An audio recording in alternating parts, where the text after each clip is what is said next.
art for me growing up, my uncle was an artist, so I always was close to art, grew up going to the art galleries, and always had a passion for art, but it never really seemed like a realistic career, even though my uncle was an artist. And, to be transparent, he didn't do art full time anymore because it wasn't strong, and, financially it didn't really make sense. So growing up, it was like, do art for love, not for business. And so I grew up loving it and having a passion for it, but I just never really thought it was going to be realistic.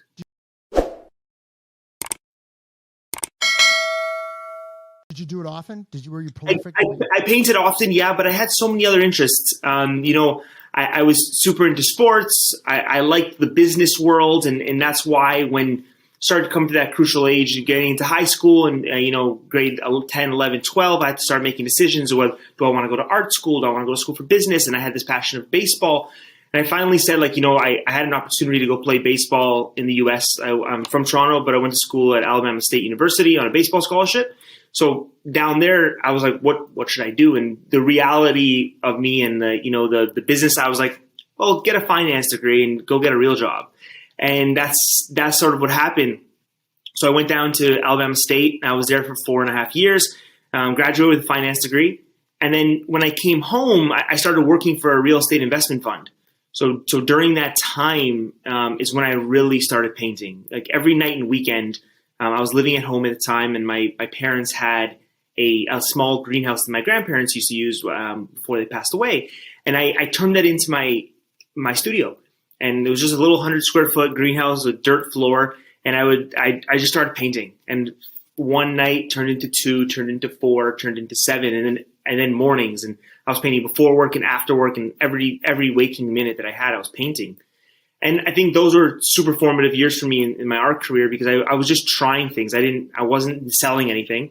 I didn't have an end goal or an end client. So I was just making things I loved. And that's where the passion really came from. It was during those, I worked in finance for 5 years before I really took that leap. And I finally said, I was starting to get opportunities and things were starting to connect. And I said, if I'm going to do something crazy, like quit my full-time job in finance and become an artist, I should do it while I'm still young. And I finally took the leap. And that was about 5.5 years ago now. So really been painting for about 10 years, like almost full-time, but I had that little thing of a job during the first time. Let's go back a little bit there, because we don't want to skim over this stuff. Yeah. We want to know what makes you tick, right? So, first of all, what was high school like for you? Were you, what was that? What was socially, and what were some of your major emotional wants at that time? Yeah, I was high school. I had a good experience. I was student council president, and I was on all the athletic teams, and I had a good solid group of friends that are still my friends to this day. So my high school experience was a strong one, and I always look back to it being so formative for me, because it gave me an opportunity to try different things, be in a leadership role through different councils and events. So I really think that was the building blocks for me. But to go back to the point of I really had a passion for sports. I ended up leaving. I played baseball, hockey, and soccer growing up, but in grade 10 said, before I go away to college, I probably should focus on one, and baseball was my strength. At the time, so I said, let me put my head down. And at that time, we're going back just over 10 years ago now, almost 12 years ago. And at that time, there wasn't many Canadians going down south to, especially go to a Division I NCAA school. There wasn't many. And so I sort of had to form my own path there. And that's where I really started my early, sending, we call it sending a message in the DM or anything like that now, but I was sending cold emails back when it wasn't really a thing for a student to do. I was a high school student, cold emailing hundreds of college coaches. I want to come to your school. This is why. This is why. This is why. And what position you play? I was a pitcher. Oh, wow. Yeah. And real quick, I'm hearing such a pattern here. You're a high achiever, student body president. You played several sports, or 3, right? At least, right? You're an artist, and you're doing that.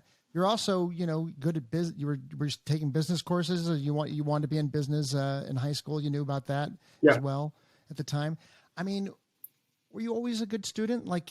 Since grade school on up? I think so. I always just sort of figured out a way to, I didn't get super incredible grades, but I had a strong GPA and did well through school because I enjoyed it. I didn't really, I know I had some friends that like hate school and I had some friends that absolutely loved it. For me, it was just like, I understood its purpose, which is like, learn how to learn and move on. When did you find out that you were colorblind? When I was super, super young. My mom tells stories of me being in like junior kindergarten as a 3-4 years old and not knowing, painting the sky purple and the grass brown. And all my uncles on my mom's side, so the trait comes from the mother's side, and all my uncles on my mom's side are colorblind as well. So it was something that my mom looked out for when I was young anyway, and it came. So I don't see shades. So yellow and green beside each other look the exact same. Blue and purple look the exact same. Red and brown look the exact same. So anything that's like a relative shade, I don't see. And that I think has helped a lot fast forwarding into my art because it's allowed me to work in layers and add a lot of depth and texture into my pieces.